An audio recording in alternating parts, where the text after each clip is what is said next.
ठीक, जी बोलिए। कोरोना जो है एक सामान्य फ्लू है, ये महामारी नहीं है। ये बहुत बड़ा इंटरनेशनल गेम प्लान है, इसके अंदर है। इस चीज़ को लेकर के मैंने कई लोगों को बताया, कई लोगों को समझाया, वीडियो बनाया। तो लोगों ने कुछ क्वेश्चंस पूछे मुझसे।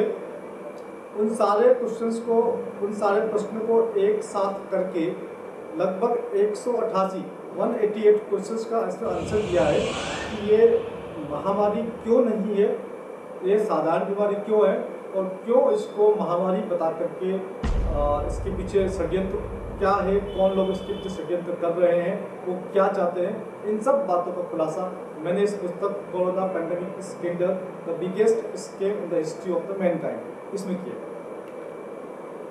अच्छा तरुण जी, अब आगे बढ़ा जाए। पहले ये हम लोग, आपने शायद पुस्तक में तो लिख ही दिया है, ये कम्युनिटी स्प्रेड क्या है, छुआछूत।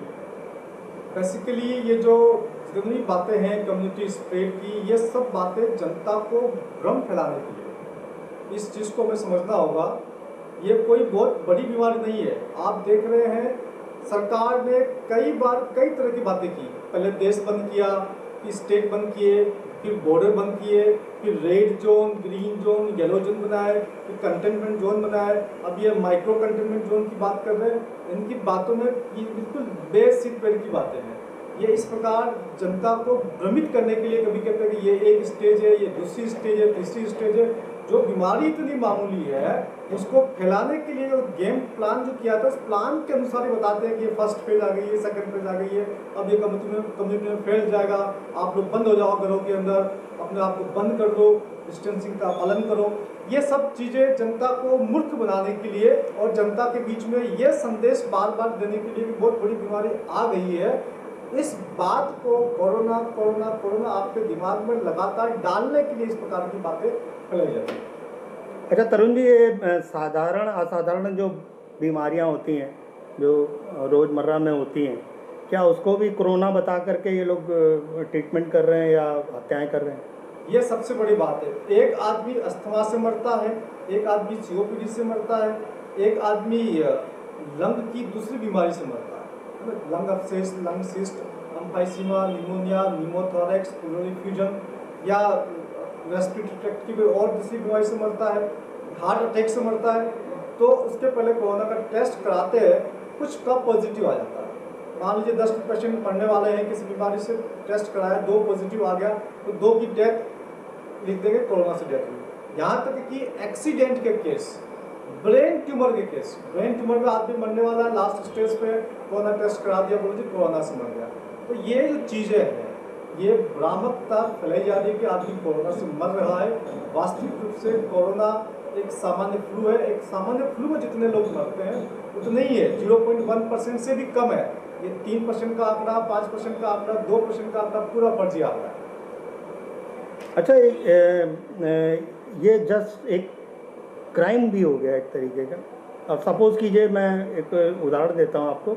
ये प्रश्न मैंने विश्वरूप जी से भी पूछा था कि जिस डॉक्टर के पास या जिस सिस्टम के पास दवा नहीं, मर्ज को जानता नहीं, और वो अपने मर्ज इलाज करते वक्त जो हत्याएं हो रही हैं, तो इसका जिम्मेवार तो है वो।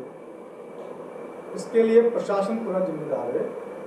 जिस चीज़ का किसी पैथी के पास इलाज नहीं है और प्रशासन कह रहा है कि आपको उसी पैथी से इलाज करना है, उस पैथी के डॉक्टर कह रहे हैं कि हमारे पास इलाज नहीं है, तो और बाकी पैथी के डॉक्टर्स कह रहे हैं कि हमारे पास इलाज है, चाहे वो आयुर्वेदिक हो, चाहे नेचुरोपैथिक हो, चाहे होम्योपैथिक है ना।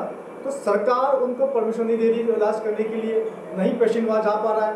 तो ये तो पूरी तरह से सरकार की, प्रशासन की लापरवाही भी है, और साथ साथ जो हमारे देश की पैथी है उनको पीछे करके एक विदेशी पैथी को आगे करना जहाँ पर इलाज नहीं है। तो ये निश्चित तौर से अंतर्राष्ट्रीय षड्यंत्र का एक हिस्सा है, और हमारी सरकार अंतर्राष्ट्रीय षड्यंत्रों के आगे झुक चुकी है, या हो सकता है अपने व्यक्तिगत स्वार्थों की वजह से उसमें शामिल हो चुकी है। इसको आप ऐसे भी तो कह सकते हैं कि ये हत्याएं हैं भाई। जब निश्चित तौर से आपको जो दवाई दी जा रही है, आपको इंटरफेरोन दिया जा रहा है, आपको लोपिनाविर रिटोनाविर ड्रग दी जा रही है, आपको हाइड्रोक्सीक्लोरोक्विन दी जा रही है, इसमें से कोई भी जो आप ड्रग देखिए किसी काम की नहीं है। इन ड्रग के पिछले जितने भी ट्रायल्स में सब फेल हो चुके हैं। पिछली बार जितनी भी ड्रग्स को इनको वायरस में दिया गया एंटीवायरल के रूप में, वो सब फेल हो चुके हैं। हाइड्रोक्सीक्लोरोक्विन तो एंटी मलेरिया ड्रग है, उसका कोई मतलब ही नहीं है इसके अंदर। कुछ पेशेंट को ये डॉक्सीसाइक्लिन दे रहे हैं, तो वो भी एंटीबैक्टीरियल है, उसके अंदर भी वायरस का कोई मतलब नहीं है। तो आप देख रहे हैं कि जो दवाइयाँ जिनके बहुत ज़्यादा साइड इफेक्ट है, जो दवाइयाँ मार सकती है, ऐसी दवाई भी है इसके अंदर जो पेशेंट को सुसाइड टेंडेंसी लेके आती है, उन दवाइयों को जानबूझ के दिया जा रहा है ताकि पेशेंट मरे और उसकी डेथ कोरोना में गिनती हो जाए। तो ये एक प्रकार का लार्ज स्केल पर पेशेंट को मारने का षड्यंत्र चल रहा है। इसके अंदर लगभग सभी पार्टी की सरकार शामिल है। किसी एक पार्टी की बात क्या करना, तो सभी पार्टी की सरकार को कुछ न कुछ बेनिफिट मिला हो जिसकी वजह से जनता को मारने को लगे। वो अपने केसेस को बढ़ा रहे और अपने डेथ को बढ़ा रहे। आपके अनुसार ये क्रिमिनल ऑफेंस बनता है? बिल्कुल बिल्कुल, ये क्रिमिनल ऑफेंस है, चाहे वो पुलिस हो, चाहे वो IAS हो, चाहे कलेक्टर हो, चाहे वो मंत्री हो, चाहे वो कोई प्रधानमंत्री हो, इसके ऊपर बिल्कुल ये ऑफेंस बनता है। तो इसमें हमें क्रिमिनल वो केस डालना चाहिए? बिल्कुल डालना चाहिए। आप चाहे पुलिस अधिकारी हो, आप किसी पेशेंट को पकड़ के जबरदस्ती किसी जगह ला नहीं सकते कि आपको इलाज यही लोग करेंगे। आप ऐसा कर रहे हैं, अगर आप पुलिस के कर्मचारी है या पुलिस के अधिकारी है, चाहे IPS है, चाहे IAS है, चाहे कलेक्टर है, चाहे मंत्री है, चाहे हेल्थ मंत्री, चाहे चीफ मिनिस्टर है, चाहे प्राइम मिनिस्टर है, चाहे राष्ट्रपति है, आप सबके ऊपर क्रिमिनल ऑफेंस बनता है। अच्छा, दूसरा ये एक और जो बहुत ज़्यादा सूचनाएं मिल रही हैं कि शरीर से फाड़ फाड़ करके उनके अंग निकाले जा रहे हैं, और उसका भी एक तरीके का समझ लीजिए, मैं तो जब तक प्रमाण नहीं होगा मैं आपसे प्रश्न नहीं करूँगा, लेकिन अगर वो अंग निकाले जा रहे हैं, छित विक्षित किया जा रहा है, गायब किया जा रहा है, तो उसके बारे में क्या कहेंगे? हो सकता है, क्योंकि जब तक हम नहीं देखेंगे, हो सकता है पूरी संभावना हो इसमें से अंग निकाले गए हो। इसलिए हो सकता है क्योंकि सरकार एक तरफ ये कहती है कि कोरोना पेशेंट का पोस्टमार्टम नहीं हो रहा, लेकिन कुछ पेशेंट्स के हमारे पास वीडियो आए हैं, उनके लोगों ने वीडियो भेजे हैं जहाँ पर पूरा शरीर चिरा हुआ है। अगर पूरा शरीर चिरा हुआ है और पोस्टमार्टम नहीं हुआ, तो फिर आपने उसके शरीर को चिरा क्यों लगाया, आपने उसमें से क्या निकाला? तो कहीं ना कहीं यह संदेह पैदा करता है कि जो स्वस्थ व्यक्ति है उसके ऑर्गन्स निकाले गए हो, उन ऑर्गन्स को हो सकता है विदेशों में बेचा गया हो, विदेशों के अंदर ऑर्गन्स की कम कीमत मिलती है। तो ये ऑर्गन्स का भी एक बहुत बड़ा स्कैम इसके अंदर, स्कैम के अंदर स्कैम हो सकता है। आपने देखा होगा एक डॉक्टर भी पकड़ा गया जो शर्मा करके, उसने करीब 40-45 शवों के साथ छेड़खानी की और उसको अरेस्ट भी किया गया। इस प्रकार की बातें हो सकती है क्योंकि हमने जो वीडियो देखे उसके अंदर पेशेंट के शरीर पूरा चिरा हुआ था, और एक तरफ आप कह रहे हैं कि हमने पोस्टमार्टम नहीं किया तो फिर आपको शरीर को चिरने की आवश्यकता नहीं थी, आप पेशेंट को एज इट इज आप दे देते। तो डेड बॉडी का नहीं देना, डेड बॉडी को अपने पास रखना, डेड बॉडी को डिस्पोज कर देना, ये अपने आप में संदेह पैदा करते हैं। तो हम लोगों को इसमें कोई सेल बनाना पड़ेगा जिसमें ये सारे प्रमाण और लोग जिनके साथ ये हादसे हुए हैं, जिनके साथ ये दुर्व्यवहार हुआ है, उनको जोड़ने के लिए कोई सेल वगैरह बनाए? जितने लोग कोरोना से मृत्यु सरकार बता रही है वो मृत्यु नहीं है, उनको मारा गया है। जो आप आंकड़े आ रहे हैं, इतने लोगों की मृत्यु हो गई है, इनको मारा गया है। इन लोगों के परिवार वालों को इस बात को लेकर के कोई आंदोलन करना चाहिए, कोई बाकी जनता को समझाना चाहिए, और सरकार के ऊपर और जो भी इसमें जिम्मेदार लोग हैं उस पर कार्रवाई के लिए कोर्ट के माध्यम से या किसी भी माध्यम से करना चाहिए।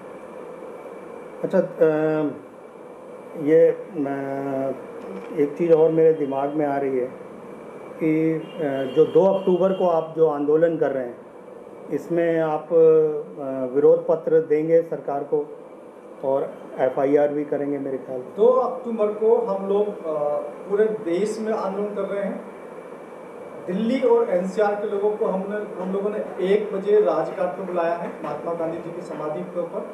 हम शांतिपूर्वक तरीके से, अहिंसक तरीके से बापू जी के बताए हुए रास्ते पर चल कर के इस आंदोलन को करेंगे। और बाकी जगह, बाकी राज्यों में जहाँ जहाँ लोग दिल्ली में नहीं आ सकते, वो अपने अपने राज्यों के हेडक्वार्टर पे, अपने राज्यों की राजधानी में मुख्यमंत्री के आवास पर घेराव कर सकते हैं। और छोटी स्तर पे डिस्ट्रिक्ट कलेक्टर होते हैं तो डिस्ट्रिक्ट कलेक्टर को ऑफिस का घेराव कर सकते हैं और वहाँ पर जाकर के ज्ञापन दे सकते हैं। और छोटी लेवल पर तहसील हेडक्वार्टर होता है, जहाँ पर तहसीलदार होता है, SDM होता है, वहाँ पर घेराव करेंगे। वहाँ पर जाकर के तहसीलदार को, SDM को ज्ञापन देंगे। हम लोग राष्ट्रपति जी के नाम में ज्ञापन देने की सोच रहे हैं, और साथ में महात्मा गांधी जी से भी हम इस बारे में सवाल पूछेंगे, क्योंकि देश में कोई भी हमारे प्रश्नों को उत्तर देने को तैयार नहीं है। तो हम राजघाट जाकर के उस दिन वहीं पर कुछ सवाल बापू जी से पूछेंगे। अच्छा, चलते चलते दो छोटे प्रश्न और हैं। ये जो मास्क का क्या घोटाला है, आप ये सबसे पहले तो ये बताएं कि जो कोरोना वायरस जिसको ये लोग बता रहे हैं उसका साइज़ क्या है? क्या वो मास्क जो हम सब एक ड्रामा सा कर रहे हैं, क्या वो रोक सकता है? मास्क एक बहुत बड़ा ड्रामा है। ये जनता को ये बताने के लिए कि जनता मास्क नहीं पहनना चाहती है, लेकिन कानूनी उनकी मजबूरी बना दी गई है। ये जनता को बार बार बताने के लिए, एक आदमी सड़क से बाहर निकलेगा, किसी एक ने मास्क लगा रखा तो बताने के लिए भैया कोरोना है, कोरोना है, कोरोना है।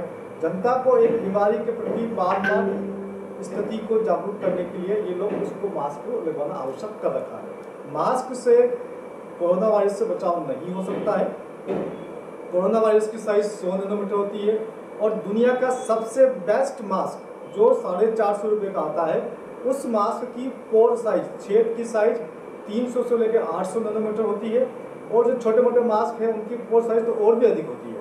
तो आप समझ सकते हैं दुनिया का कोई मास्क ऐसा नहीं है जो कोरोना वायरस को फिल्टर कर सके, नंबर 1। नंबर 2, कुछ लोगों का यहाँ पर कहना है कि जो वायरस होता है वो पार्टिकल्स के रूप में होता है ना, ड्रॉपलेट्स के रूप में होता है, तो वो ड्रॉपलेट्स रुक जाएगी। तो ऐसा नहीं है, जो भी ड्रॉपलेट्स आएगी आपके मास्क के ऊपर वो ड्रॉपलेट्स मास्क पे आपके चिपक जाएगी। ड्रॉपलेट्स में क्या होता है, म्यूकस होता है, म्यूकस मास्क से चिपक जाएगा और वायरस आपके शरीर के अंदर चला जाएगा। तो जो ड्रॉपलेट्स की बात कर रहे हैं वो इस बात को नोट कर ले कि ड्रॉपलेट्स मास्क पे चिपकेगी और वायरस जैसे आप सांस लेके आपके शरीर के अंदर आ जाएगा। तो और अधिक संभावना है कि ड्रॉपलेट के माध्यम से भी बात करते हैं कि मास्क शरीर वायरस आपके शरीर के अंदर घुसे। तो जितना आप मास्क पहनेंगे उतना ही आपको बीमार होने की संभावना अधिक है। अच्छा, ये टेस्टिंग मशीन का क्या ड्रामा है? ये तो बिल्कुल ही मजाक है। इससे तो ना कोई कोरोना टेस्ट हो रहा है, ना कोरोना को वो डिटेक्ट कर पा रहा है। आप उसके बारे में भी बताएं। ये एक टेस्ट होता है, RT-PCR टेस्ट कहते हैं। RT-PCR टेस्ट को जिस साइंटिस्ट ने बनाया था उस साइंटिस्ट ने बोला है, केडी मुलिस ने बोला है कि भाई ये टेस्ट डायग्नोस्टिक पर्पस के लिए नहीं है, ये सिर्फ एक्सपेरिमेंटल साइंटिफिक स्टडी के पर्पस से बनाया गया है।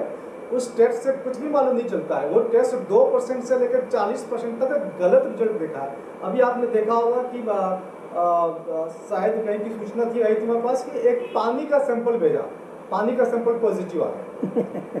कुछ देशों में बकरी का सैंपल पॉजिटिव आ गया, कहीं पर पपीते का सैंपल पॉजिटिव आ रहा है, तो कहीं पर अनानास का सैंपल पॉजिटिव आ रहा है। तो ये टेस्ट यूजलेस टेस्ट। इस टेस्ट पे किसी को कोरोना पॉजिटिव बताना, उसको क्वारंटाइन करना, उसको आइसोलेशन करना बिल्कुल गलत है, नाइंसाफी है। तो इसका मतलब ये दोनों चीज़ें हमारी, एक मास्क और टेस्टिंग मशीन, ये भी एक फेक है और धोखा है। ये हमारी प्राथमिकी में, हमारे FIR में सब चीज़ धोखाधड़ी है।